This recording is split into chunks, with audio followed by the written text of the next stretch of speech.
Well, good morning, good afternoon, and good evening. Welcome to all of our attendees tuning in from around the world. Today's production of Invisible Women in Sport is a part of our WISE series. WISE stands for Women of Influence in Sport and Education.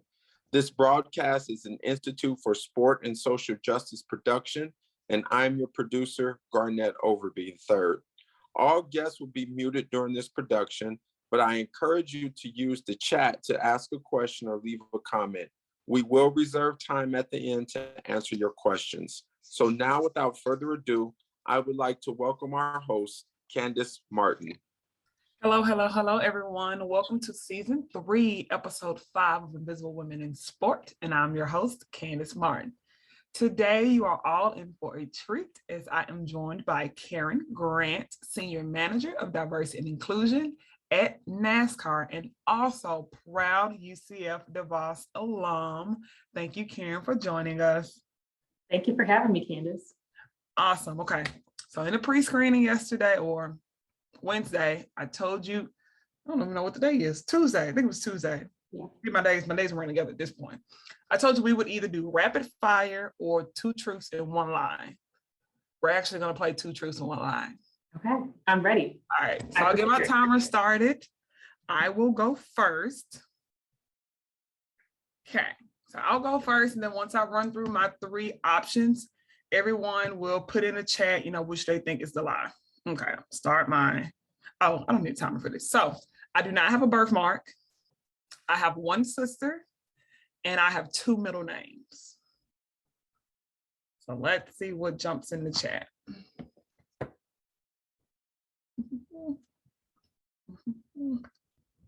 I try to make mine pretty hard. Let's see.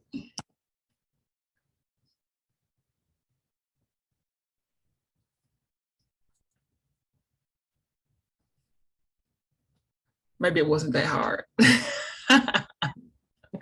But by default, these people pretty much know me. Yeah. Matt probably took a good guess, and I set my timer. Okay, so the truth was I do not have a sister. Thanks. Do you have any siblings? I have 3 older brothers. Okay. So I'm the baby and only girl. And my birthmark is on the side of my head. So I was trying to turn my head back to center, but so it's all fine. So yes, I do not have a sister. So now you will go, Caryn. Okay. I have my trusty Post-it notes. Yeah. I have a family member who was a professional athlete. I have driven a stock car, and I met a president at the White House, a US president.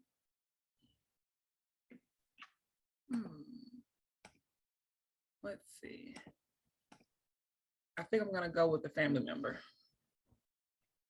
That's what I'm going to go with. The stock card has won. The president. All 3 have been chosen at this point. Okay. This exactly. So pretty good. Pretty good. All right. Okay. So the lie is that I have driven a stock car. I have not. And that's one of the questions I get asked probably most often because I work for NASCAR. I actually cannot drive a stick shift, which is a huge fail on my part. I'm from the Motor City. I should learn how to do that. But no, I've never driven a stock car before for that reason. I had the opportunity to meet President Obama at the White House while I was working for a political news show some years ago. And I have a cousin who actually played in the first ever WNBA game. Very nice. Very, very nice. All righty, friends. So you all are in for a treat today as we're going to jump right in, Caryn. So pretty much tell us, what was your start like into the sport industry? How did you end up where you are today? Yeah, so I mentioned that I used to work for a political news show. So I was a journalist in my former life. So I covered politics, I covered education, some community news as well, but I also had the opportunity to cover sports. And so that was my introduction into working in sports. I worked for my high school newspaper as the sports editor, worked for my college newspaper as a sports editor. And so it was no question of, the route that I wanted to go.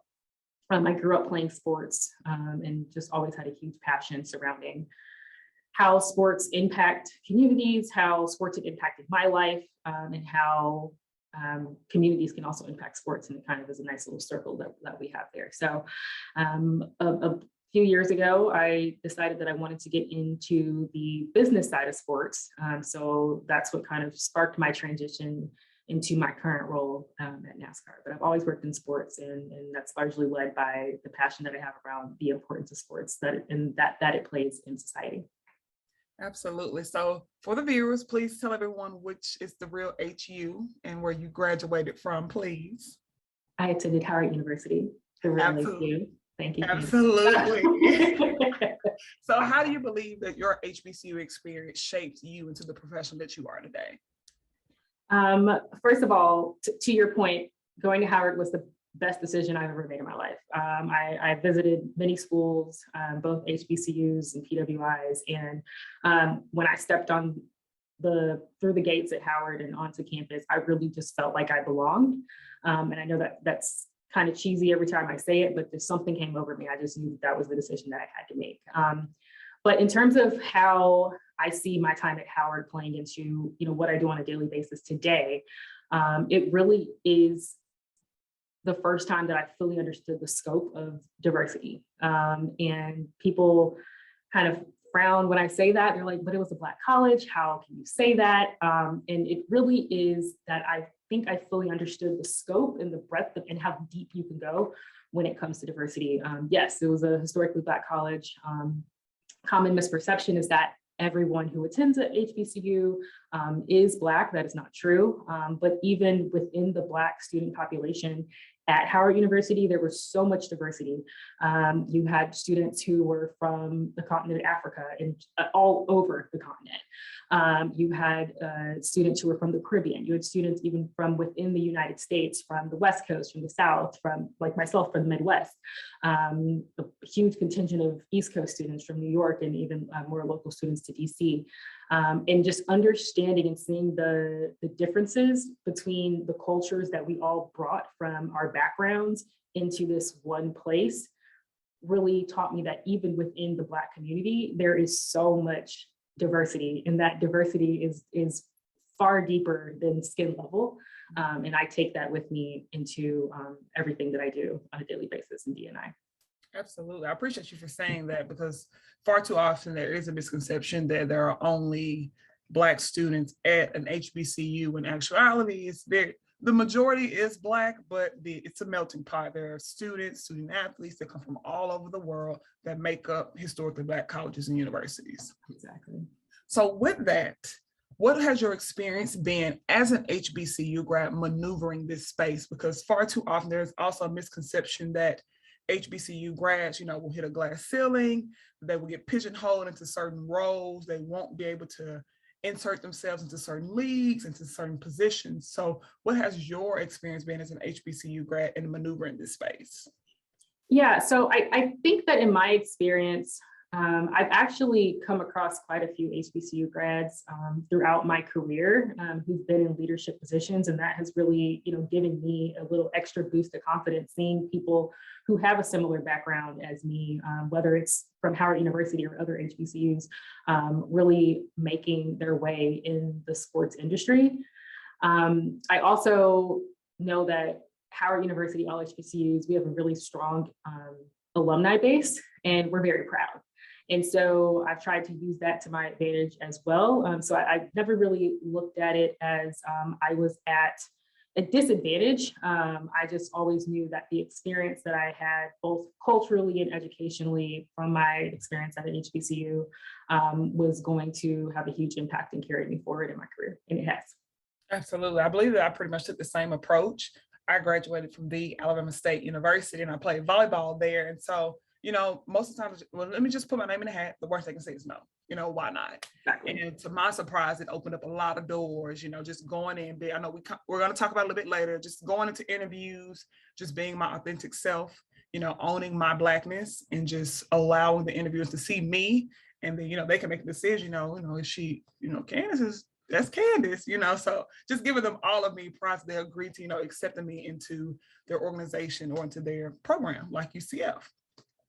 So in the light of UCF, so you go from Howard University to the University of Central Florida. So what was ultimately the deciding factor? Why did you end up pursuing a master's degree, why did you also leave the journalism side to go into the D&I space? Yeah, so even when I was a journalist, the stories that always appealed to me were stories about how society impacts sports and vice versa. So yes, I wrote plenty of game stories and things like that, but I always got excited for stories that were about the personalities in sports and just the bigger picture beyond just the game. And so that kind of snowballed a bit. And I said, okay, well, even beyond just covering sports and sports leagues, I really think I can have an impact if I was on the inside and was one of the people at the table making decisions on how a sports league can impact the community that they operate in and things like that. So I decided to quit my job and go back to grad school because I was shifting careers. I had worked in sports, but I did not have the business background that I wanted to make that transition. And I actually was introduced to UCF and specifically Dr. Lapchick through my job as a sports writer. And that's through the race and gender report cards from the Institute for Diversity, Ethics in Sport and the report card on the Associated Press sports editors that they do every several years. And so knowing that I was one of few Black women in newsrooms covering sports at that time, that was kind of my introduction to the institution that is the Boss Sport Business Manager program. So it's kind of a no-brainer when I was looking at grad school options and knowing that I really wanted to focus in on social impact in sports. And that's how I made that decision. It's the only grad school I applied to. And I got in and it was a great experience. And I'm really glad to still be involved and have touch points with the program still today. Absolutely. So like myself and a few of my other peers that are currently in my cohort, left full-time roles to go back to school. Some days we're kind of like, you really did this, other days it's like, okay, the MBA, wanted to get that MBA side out of this program. So, what would you tell someone that's kind of in the same boat? They're considering they're in a full-time position, they're considering going back to school. What would you tell them prior to making their decision, or how should they go about making that decision? I actually had this conversation this weekend with I think a graduating senior from a school who was at Richmond Raceway for an initiative we were doing actually with HBCUs. And she was considering going to grad school. And so her major in undergrad was business administration. And she, kind of wants to work in marketing. And so I was telling her to maybe think twice about going back to school or going straight into grad school. I really think that that's a decision that needs to be made on an individual level. Again, I felt like there were certain skills that I was lacking from a business perspective, which is why I decided to go back to school. But I also encourage people not to just throw away the skills that they've gained in undergrad or in their work experience. I don't work in communications anymore, but every single day I'm using the skills, whether it's from a messaging standpoint, whether it's helping us craft press releases. We work very closely with our communications team. So if you do transition into a new career, it's not really a step back because you're still going to carry all that experience that you have with you as you move into this new life. Absolutely.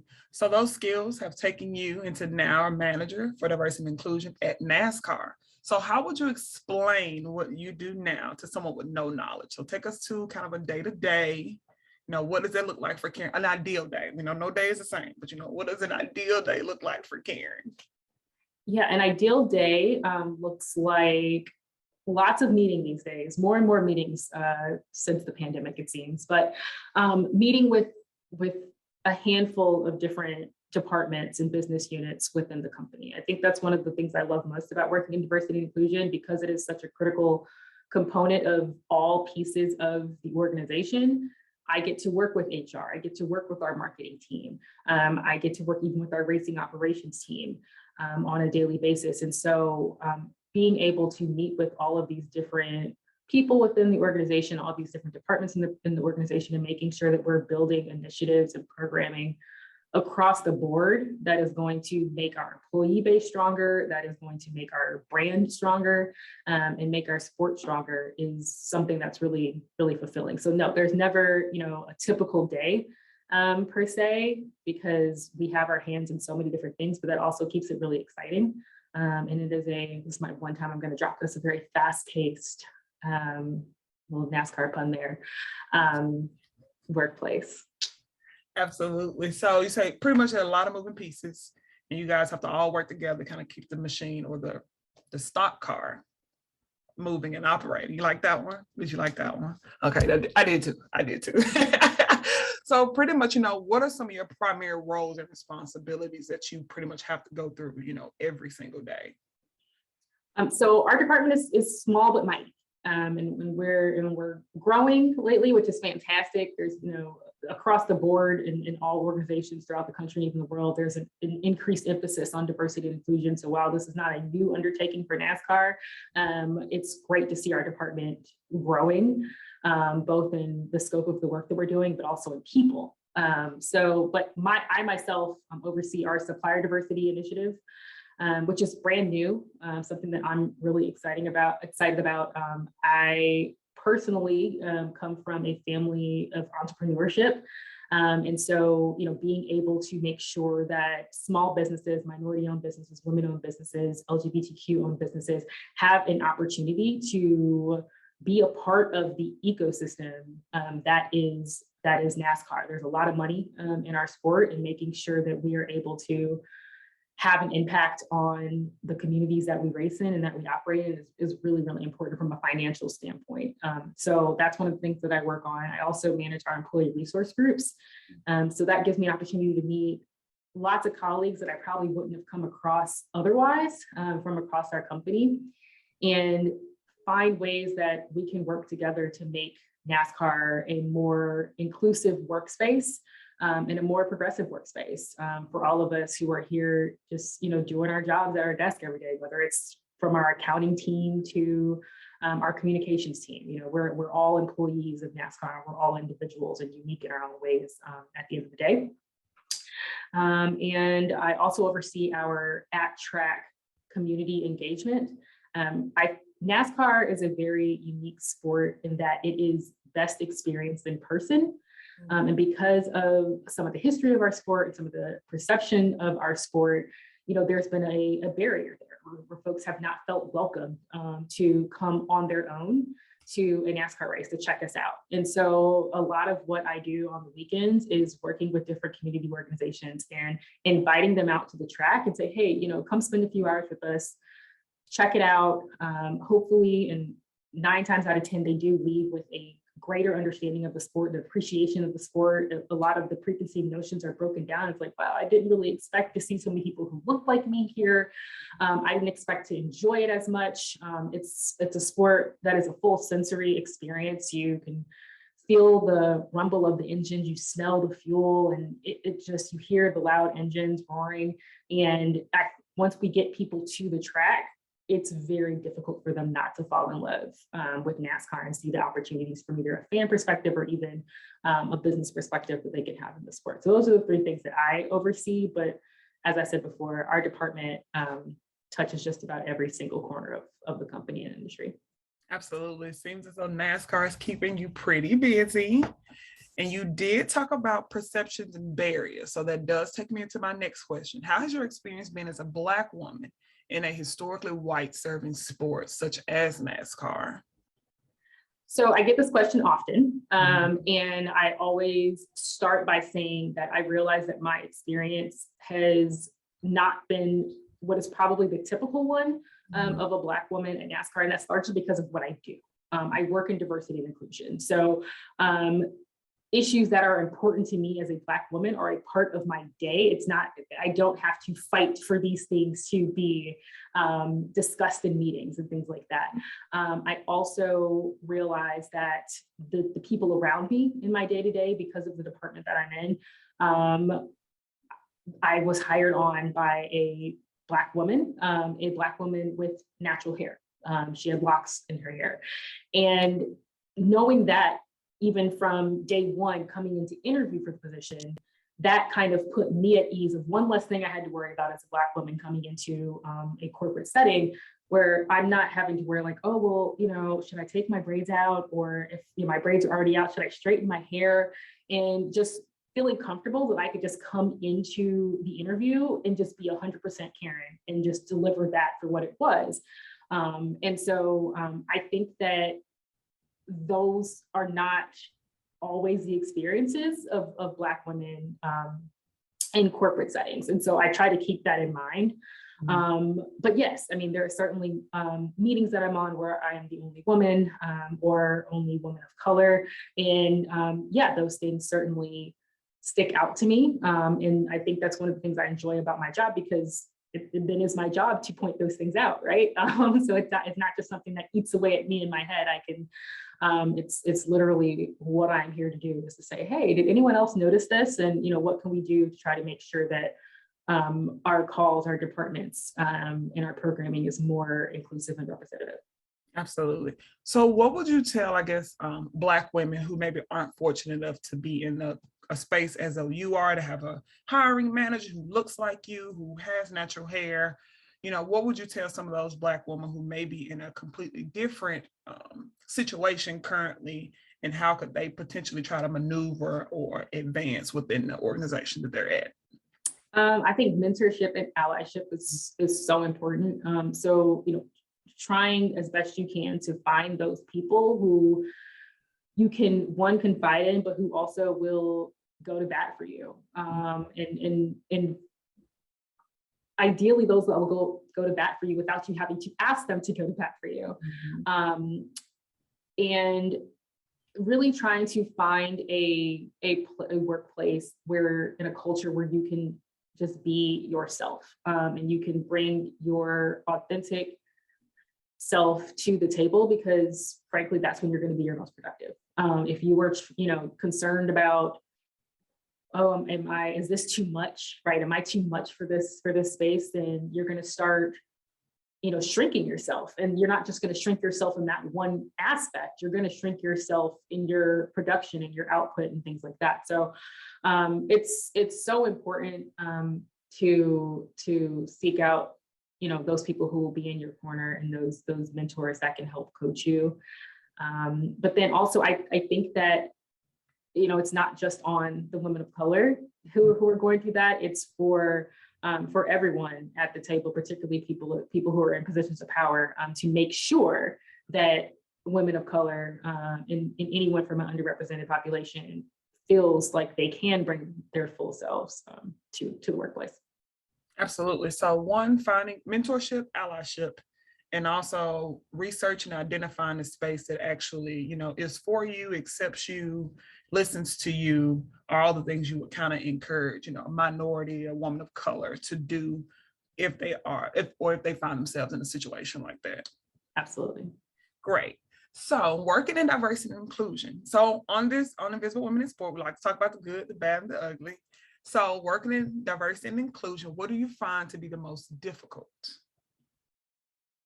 The most difficult thing for me is turning it off sometimes. And I don't mean that necessarily from at the workplace, because I am on one hand fortunate to do work that is very important to me and work that I'm passionate about.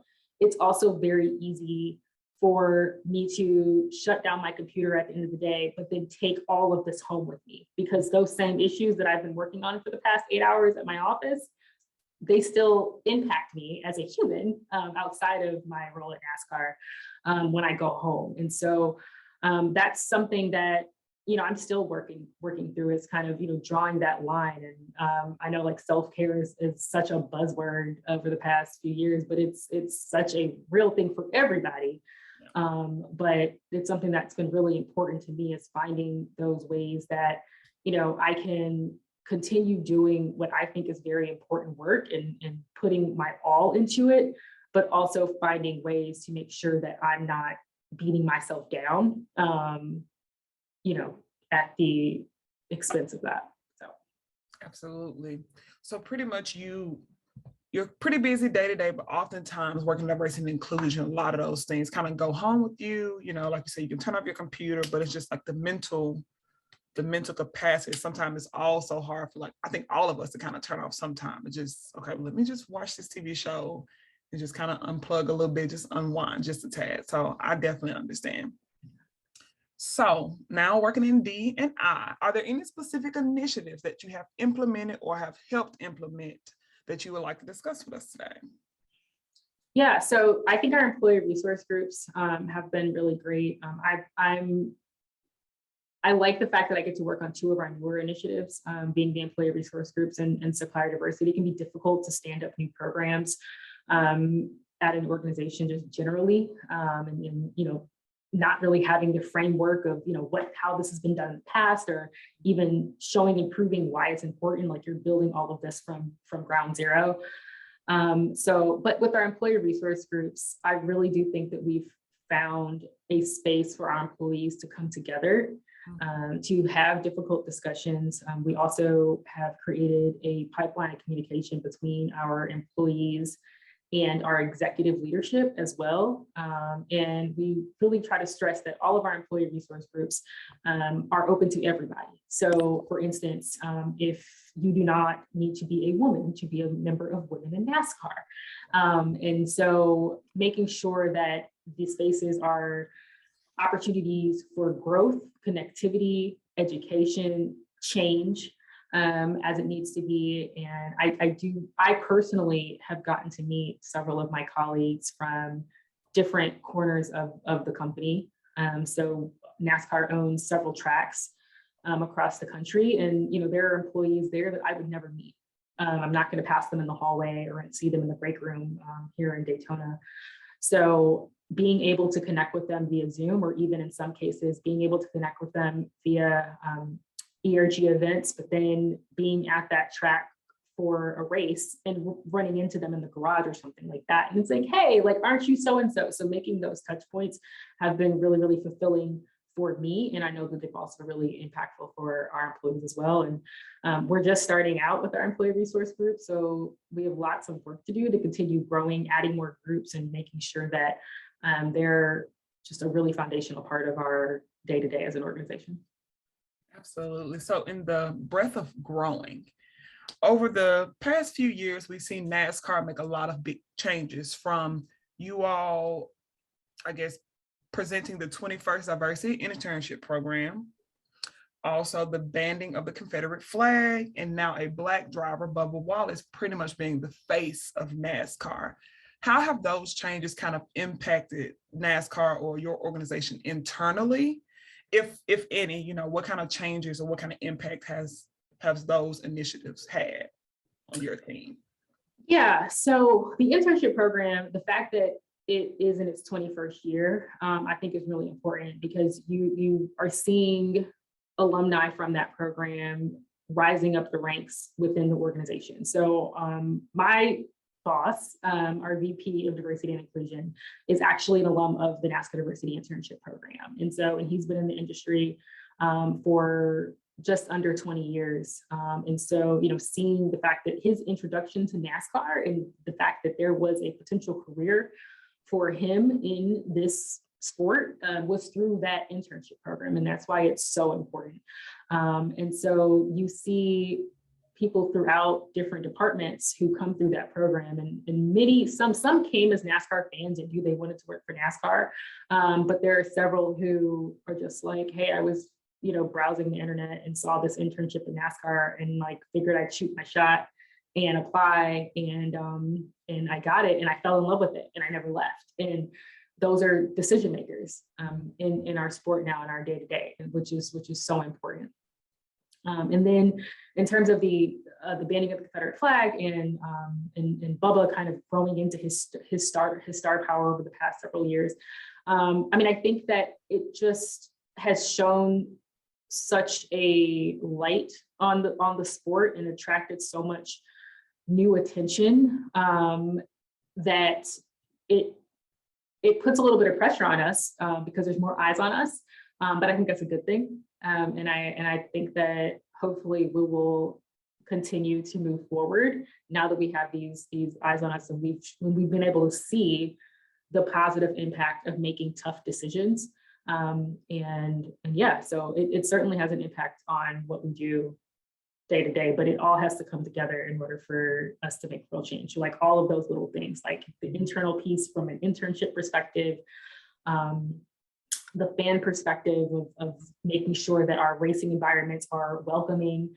And then obviously, to your point, like the face of the sport, making sure that our people can see themselves represented in the driver's seat. All of those things have to come together in order for us to make the necessary changes.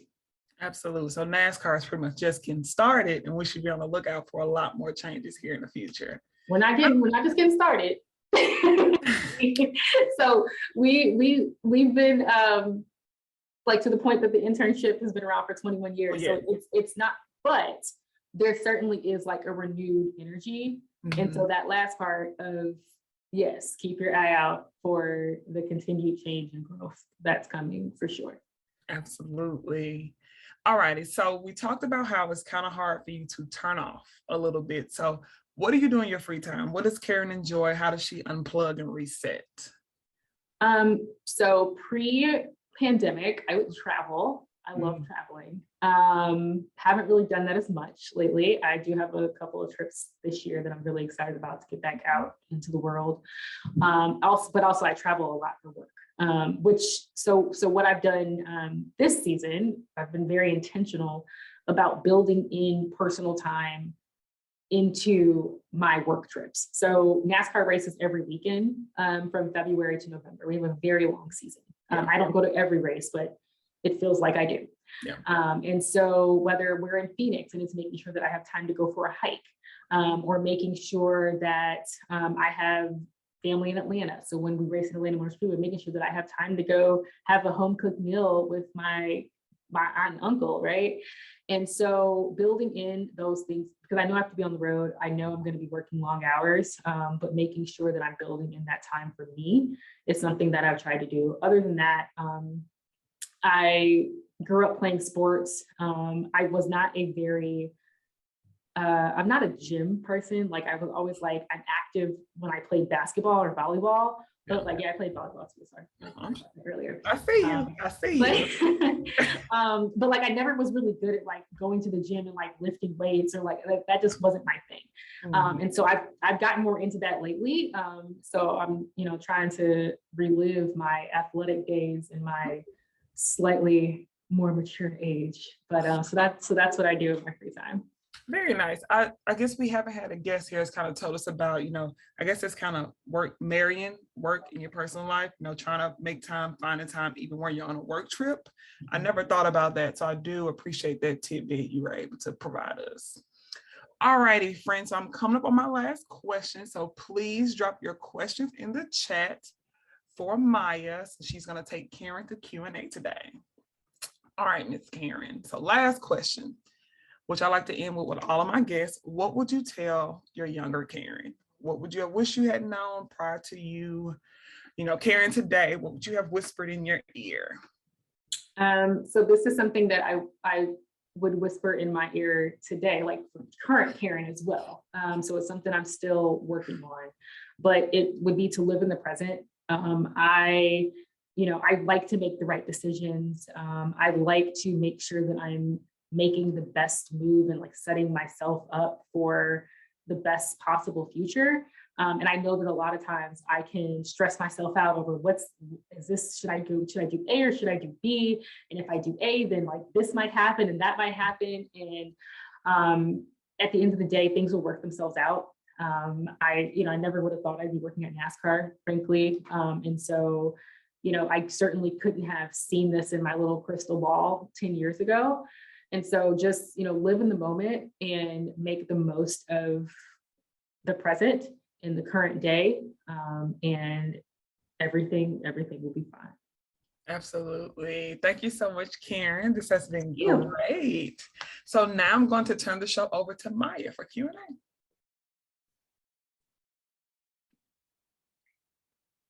Hey, Caryn. So thank you for everything that you've shared with us so far.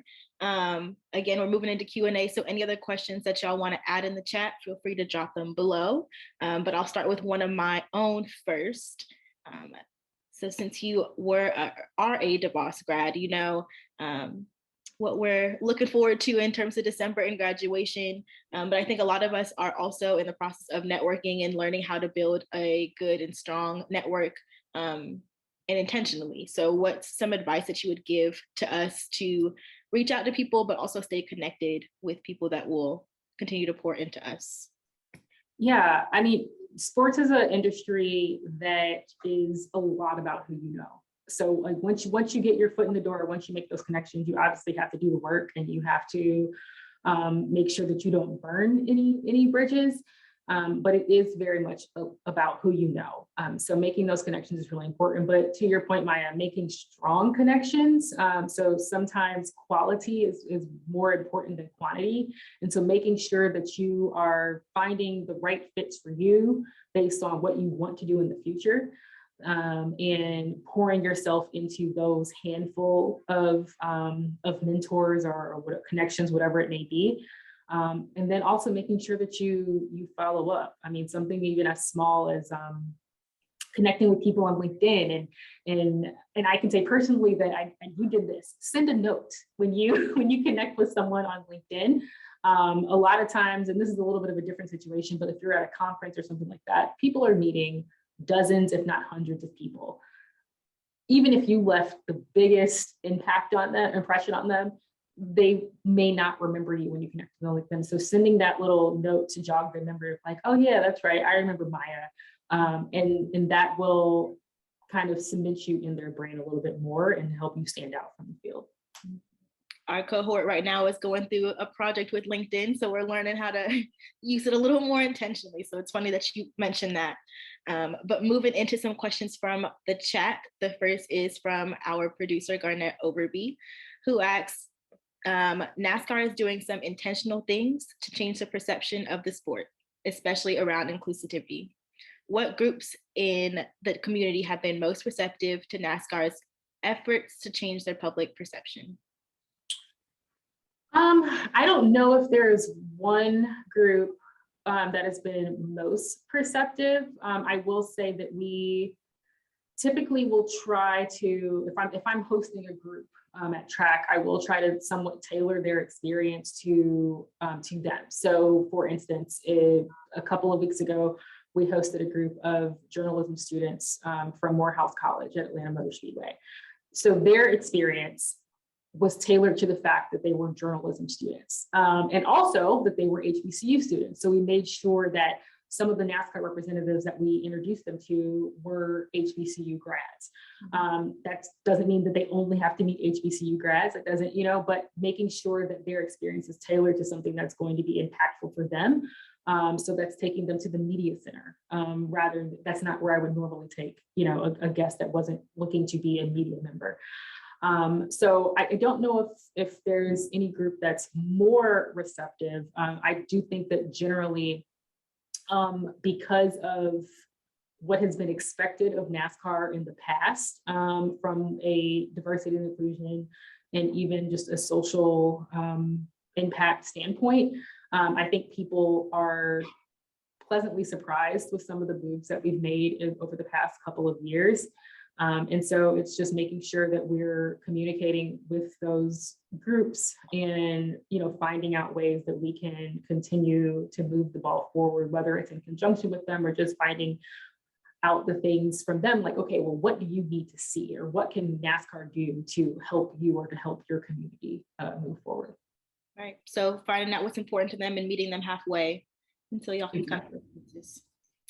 So our next question comes from one of my classmates, Iane Miranda. She says, what is your biggest piece of advice for getting started with DE&I? So DE&I is an interesting field now. I mean, there's, due to the events of 2020, like there are DE&I roles everywhere, which was not the case 5 years ago when I started at NASCAR.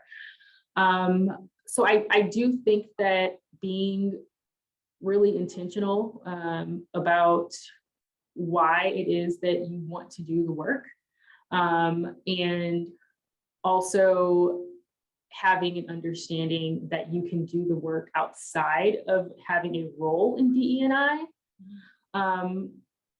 When you're going in for interviews or looking at positions, looking at how DE&I works in that organization. There are some organizations where it will fall under the HR umbrella that will largely be focused on recruiting. If that's something that you want to do, that's, like, go for that. There are other organizations where your DE&I programs will focus a lot more on external strategy, like social impact, and almost be a community corporate social responsibility role. So I think having an understanding of the breadth of DE&I, what it is and what it isn't, and then how each organization approaches it is going to be probably my best advice for someone getting into the field. That's good. So our next question comes from Dana Wilson, who says, I know Caryn talked about her different responsibilities with her job. Can she talk a little more about the difference between in season and out of season? Or with only 2 months, is there not really an off season? There's not really an off season. So yes, I mean, even before our season ends, we're planning for the next season. So yes, we try to take some time off towards the end of the year, but in reality, your mind is always kind of churning on what will come for next season. I mean, we do try to look at things by quarters. So we'll try to, look at, okay, what are the things we want to accomplish in Q1? What are the things we want to accomplish in Q3? And breaking things down that way, just to kind of not make it seem so just constant and back to back as it can be each weekend. And then we also try to focus on key moments. So we start our season with the Daytona 500. It's our biggest race of the year. And so it's like, okay, this is the biggest stage. What are we going to do? The Daytona 500 also always falls during Black History Month. So, we look at Black History Month, Women's History Month, Pride Month, Hispanic Heritage Month.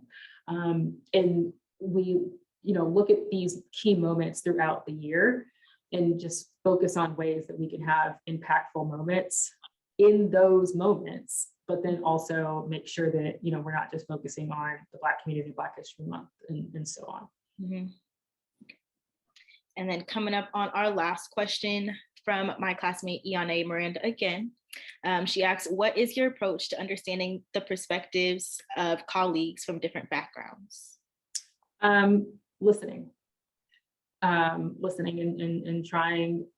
I don't try so much to put myself in other people's shoes, because I can try as much as I would like to, but I'm not really going to have an understanding of what it is to be that person, what has been their lived experiences. So listening, trying to, not come into a conversation or come into a room with my, preconceived notions about a person or how they might think. And that can be difficult to do, even frankly, for someone who works in D&I, right? Like, we're all human. But being able to sense that when it's happening and, putting kind of a pin in it and saying, okay, wait, check yourself, and then listen, and realizing that, yeah, even though, I do work in D&I, it's a space that is constantly evolving. No one knows everything, particularly when it comes to DE&I. And so always being willing to educate yourself, always be willing to learn, and kind of just going back full circle to kind of my experience at Howard, is understanding that each person is different individually, despite what communities they may be a member of. That one person has a very unique experience themselves. And so approaching these one-on-one conversations just like that. I think that's something else that we've talked about a lot in some of our classes over the last 2 weeks, the importance of listening and just knowing that no one person is a representative for a whole group, but still taking their thoughts and feedback into consideration when making decisions. So that was good. That was our last question. So I'm going to send it back over to Candace. Thank you. Thank you. Awesome. Thank you so much, Maya. And a special thanks to Caryn, all the organizations that registered today, and the Invisible Women in Sport team. Tune in on April 21st for episode 6 at 2 p.m. Please be on the lookout for our featured guests and the registration link. Also, please follow us on all social media platforms to stay up to date and informed on future programs at Institute SSJ. If you ever miss an episode, we've got you covered on our YouTube channel. We have all of our episodes posted and up to date. We thank all of our supporters of the Invisible Women in Sport. We are a nonprofit organization with other programs that impact various social justice issues. And we would like to extend a special shout out to NASCAR for borrowing or letting us have a little bit of Caryn today. And don't forget, friends, to be on the lookout on April 21st for our next episode of Invisible Women in Sport. I'm your host, Candace Martin. See us now. See y'all later.